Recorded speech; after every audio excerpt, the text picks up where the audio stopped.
आए, उन्होंने 18-20 इंजीनियर्स को अगवा किया, यूरेनियम लूटकर चले गए, वहां एक भी गोली तक नहीं चली। ये किस तरह का किडनैपिंग का प्रोसेस था जिसमें सब कुछ शांतिपूर्वक हुआ, सलाहियत से हुआ? क्योंकि ये मिले हुए हैं। मैंने तो यही सवाल तो मैंने उठाया है कि कोई गोली नहीं चली, कोई हेलीकॉप्टर नहीं उड़ा, कहीं पे कोई नाका नहीं लगा। यानी जो पुलिस या आर्मी वाले फौरी तौर पर किसी डाकू को पकड़ने के लिए सड़कें बंद कर देते हैं। बैंक में अगर डाका पड़ता है, अभी डाकू बैंक के अंदर होते तो बाहर पुलिस पहुंच चुकी होती है। तो ये तो भाई न्यूक्लियर एसेट्स की जगह है, यूरेनियम की माइन है। यहाँ तो 3 लेयर्स में सिक्योरिटी होती है। तो ये कैसे हो गया? और ये सब ईरान के साथ मिले हुए हैं, ईरान के ऊपर सैंक्शंस लगी हुई हैं, सवाए पाकिस्तान के और दुनिया का कोई मुल्क नहीं है, इवन रशिया भी नहीं दे सकता ईरान को यूरेनियम या न्यूक्लियर पावर के लिए यूरेनियम या कोई चीज। सवाए पाकिस्तान के बॉर्डर भी तो मिलता है ना पाकिस्तान नहीं, ये और जो ईरान स्क्रिप्ट का। आई है कमाल की है। मैं इस पर बुखारी साहब का रिएक्शन लूं, लेकिन हमारे साथ इस वक्त defence expert major general retired GD Bakshi sir जुड़ गए। बख्शी सर, बहुत स्वागत है इंडिया डेली पर। जय हिंद सर। मेरा सवाल आपसे, आपने कहानी तो सुनी होगी कि टीटीपी ने 16-18 इंजीनियर्स को अगवा किया और कहीं कुछ कोई गोली वोली नहीं चली। उसके बाद टीटीपी ने उन 16-18 इंजीनियर्स को रिहा भी कर दिया, उसके बाद यूरेनियम भी निकाल ले गए वहां से। अब जो खुलासा हो रहा है वो ये हो रहा है कि भाई इसके पीछे पाकिस्तानी सेना ही थी जिन्होंने यूरेनियम को निकालकर उसको इंटरनेशनल मार्केट में बढ़ाया, और ये आज से नहीं, करीबन 5-10 सालों से चल रहा है। बख्शी सर।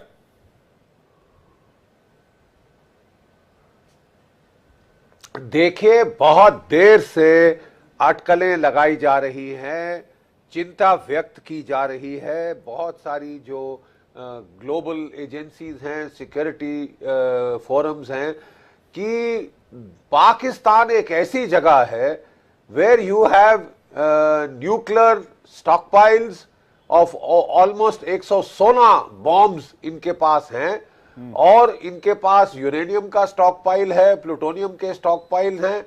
और ये एक ऐसा मुल्क है जहां की अगर आपकी फौज 5.5 लाख की है तो कोई 3.5 लाख तो टेररिस्ट हैं, और फौज और टेररिस्टों के बीच में बड़ी भारी सांठगांठ है। और जैसे मिर्जा साहब बिल्कुल सही कह रहे थे कि साहब ये कैसे हो सकता है कि आपके एक न्यूक्लियर इंस्टॉलेशन डेरा गाजी खान यूरेनियम माइंस के ऊपर अटैक हो, 18 इंजीनियर्स वहां पे अगवा कर लिए, किडनैप कर लिए, और वहां से कोई 500 किलोग्राम वो कह रहे हैं कि करीब यूरेनियम गायब कर दिया, और आपके कोई चिड़िया ने पर नहीं मारा। वहां पे ना कोई नाकाबंदी हुई, ना कोई हेलीकॉप्टर्स अटैक हेलीकॉप्टर्स वगैरह आए। बड़ा भारी न्यूक्लियर अलर्ट हो सकता है अगर ऐसी वारदात हो। चौंका देने वाली बात है, दुनिया को हिला देने वाली बात है। इसका मतलब या तो सांठगांठ के साथ किया गया है फौज के, या ये फौज को कोई सुध नहीं कि हो गया रहा है इनके मुल्क के अंदर। और यही सबसे बड़ा खतरा है। Here is a nuclear Pakistan which is the epicenter of global terrorism, और यहां न्यूक्लियर बॉम्ब्स जो हैं, न्यूक्लियर स्टॉकपाइल्स जो हैं, they are next to terrorist तंजीम्स, इजीएस्ट एक्सेस। अगर नॉन स्टेट एक्टर्स के हाथ nuclear bomb, nuclear technology, nuclear material चढ़ गए जी, तो साहब दुनिया भर में हंगामा हो सकता है। यहां से स्मगल आउट होके जाएगा टू अफगानिस्तान, वहां से जाएगा ताजिकिस्तान, ताजिकिस्तान से हमले कर रहे हैं लोग in Russia, in United states, India पे आ सकते हैं, चाइना पे चढ़ सकते हैं। ये तो पाकिस्तान का एक अजीबो गरीब दास्तान है साहब कि ये तो न्यूक्लियर प्रोलिफरेशन का सबसे बड़ा ये हब है दुनिया में। बहुत भारी खतरा है। देखिए साहब, अभी तक जो है रैशनैलिटी है न्यूक्लियर एक्टर्स में, इसलिए जो स्टेट एक्टर है उसको आप डिटर कर सकते हैं कि खबरदार तुमने इस्तेमाल किया न्यूक्लियर वेपन, हमारे पास भी है, तुम 1 चलाओगे हम 10 चलाएंगे। इससे न्यूक्लियर वेपन हिरोशिमा के बाद नहीं चले हैं।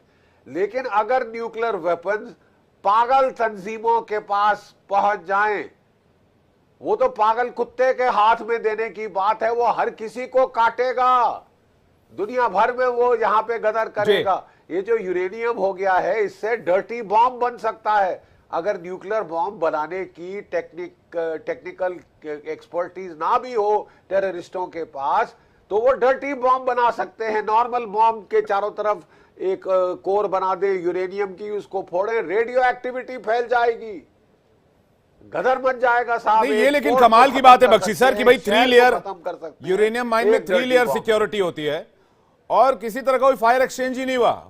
बुखारी साहब, इतनी कमाल की स्क्रिप्ट तो हॉलीवुड में भी नहीं लिखी जाती है जितनी कमाल की स्क्रिप्ट आप लोगों ने लिखी। और उसके बाद सारे इंजीनियर्स रिहा भी हो गए, पाकिस्तानी सेना की तारीफ भी हो गई, 500 किलो यूरेनियम भी निकल आया, ब्लैक मार्केट में गया होगा। अब बेचने के लिए कुछ है नहीं तो भाई यूरेनियम और टेररिस्ट बेच लें। बुखारी साहब, सबसे पहले अस्सलाम वालेकुम, नमस्कार, नमस्ते मेरी जानिब से तमाम पैनलिस्ट को, जिनमें मिर्जा साहब भी हैं, बख्शी साहब भी, आप खुद प्रोग्राम होस्ट कर रहे हैं, मेरे कर्नल साहब भी, मैं उनको भी देख रहा हूँ। आप सबको जो है पाकिस्तान की जानिब से एक बासी का जो है वो आदाब अर्ज हो।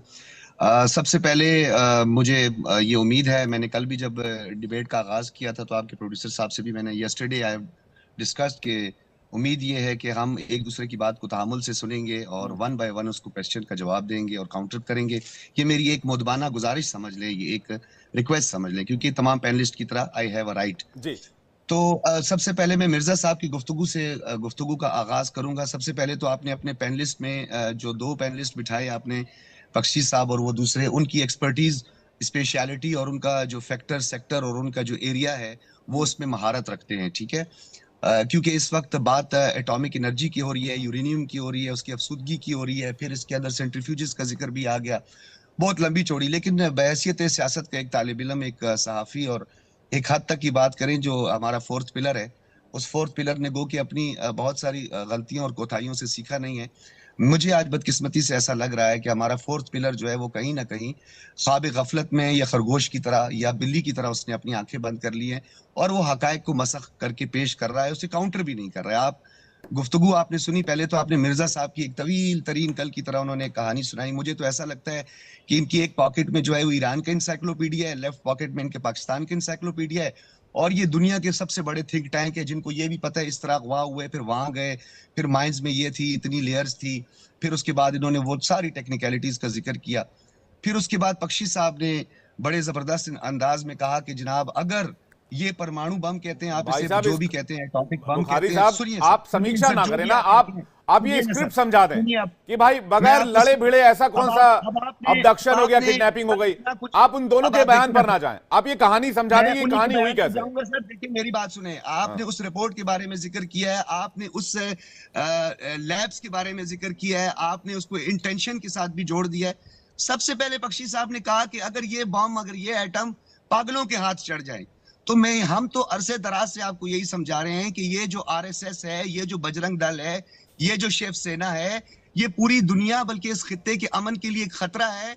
इनके हाथ में एटम बम चढ़ सकता है। ये स्क्रिप्ट समझा देना, इनका कहां आप आरएसएस शिवसेना और आप पॉलिटिकल मैटर में पढ़ रहे हैं। बात कर रहे हैं ना, आरएसएस शिवसेना कहां पॉलिटिकल मैटर में पढ़ रहे हैं, मुझे ये बताएं कि भाई 3 लेयर सिक्योरिटी में घुस के यूरेनियम चुरा लेना, पाकिस्तानी सेना का एक भी गोली ना चलाना, एक भी हेलीकॉप्टर ना उड़ना, ये क्या मजाक है। And toxic substance worth 573 million was confiscated in Calcutta. 2 highly or 2 strategic organization arrested. ये मैं आपको नहीं कह रहा, बल्कि मैं आपके सामने थोड़ा सा सुनना है, सबर के साथ सुनना है, ताकि मैं देखिए मेरे पास पूरा सबर है और हिंदुस्तानियों के साथ से ज्यादा सबर किसी में हो ही नहीं सकता। पहली बात, मेरे सवाल का आप जवाब दे दीजिए कि भाई कहानी पॉसिबल कैसे है, ये पॉसिबल कैसे है कि 18 लोग एब्डक्ट कर लिए गए और वहां कोई फायर एक्सचेंज ही नहीं हुआ। अच्छा, आपके और फिर बाद में रिहा भी हो गए, मतलब सिक्योरिटी थी नहीं थी, क्या था नहीं था, हमेशा की तरह। देखिए सुनिए सर, सुनिए, आपके पास कोई ऑथेंटिक रिपोर्ट है? यानी आपने अपने दोनों पैनलिस्ट को वही काम आपने किया जो अर्नब स्वामी ने किया, ब्रिटिश मीडिया रेगुलेटर्स ने आपको 20,000 का पनिश किया कि आप पाकिस्तानी पैनलिस्ट को टाइम नहीं देते, वहां पे आप एक बाइस्ड बन रहे हो। इसीलिए तो मैं कह रहा हूं सर, हमारा फोर्थ पिलर जो है भाई किस स्वामी को किया, किस स्वामी को नहीं किया, मैं आपको कह रहा हूं ये कहानी समझा दीजिए कि इतना पीसफुल किडनैपिंग प्रोसेस क्या कैसे होता है पाकिस्तान में। ये पीसफुल किडनैपिंग प्रोसेस लेक्चर सुना रहे हैं, किताबचा पीकेपी कहानी सुना रहे हैं, आप उन्हें बुखारी साहब, ये पीसफुल प्रोसेस किडनैपिंग का कैसे होता है ये बता दीजिए ना प्लीज। इतना पीसफुल सब कुछ कैसे हुआ? कहानी का कोई एविडेंस दे, मनगढ़ंत कहानी की मुझे कोई डॉक्यूमेंट्री एविडेंस दे, मैं अभी आपको सब आपके प्रोड्यूसर को व्हाट्सएप करता हूं। कल आपके ही कर्नल साहब ने मुझ पे ये ऑब्जेक्शन की कि आप लोगों ने चूहे की बात क्यों की, तो मैं आपको बताता हूं कि मैंने चूहे की बात क्यों की। 2021 में आपकी रियासत के लोगों ने कहा हम मजबूर होकर गुर्बत के हाथों जो है हमें चूहे खाने पड़ते हैं, तो हम कहते हैं आप बजाय कि आतंक फैलाएं, मारे बुखारी साहब, आप बुखारी साहब कहाँ बिल्ली चूहों की डिबेट में आ गए, बिल्ली मानिद आपने आंखें बंद करके।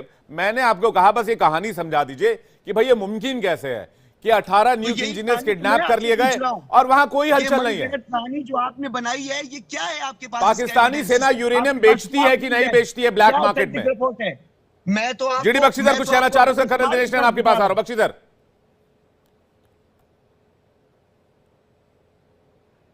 देखिए सज्जाद साहब, आपने बड़ी अभी बखान करी fourth pillar of the state की, वो तो बिल्कुल ही बैठ गई है पाकिस्तान में।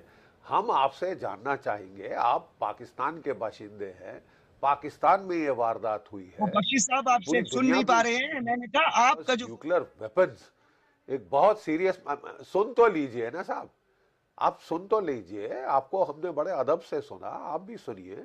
मैं आपसे कह रहा हूं साहब कि हम जानना चाहते हैं आपसे कि तहरीक-ए-तालिबान पाकिस्तान ने ये शरेआम क्लेम किया है कि हमने इतने जो हैं पकड़े हैं, उन्होंने फोटोग्राफ्स जाहिर की हैं कि इतने हमने जो है न्यूक्लियर इंजीनियर्स पकड़ लिए हैं, हमारी गिरफ्त में हैं।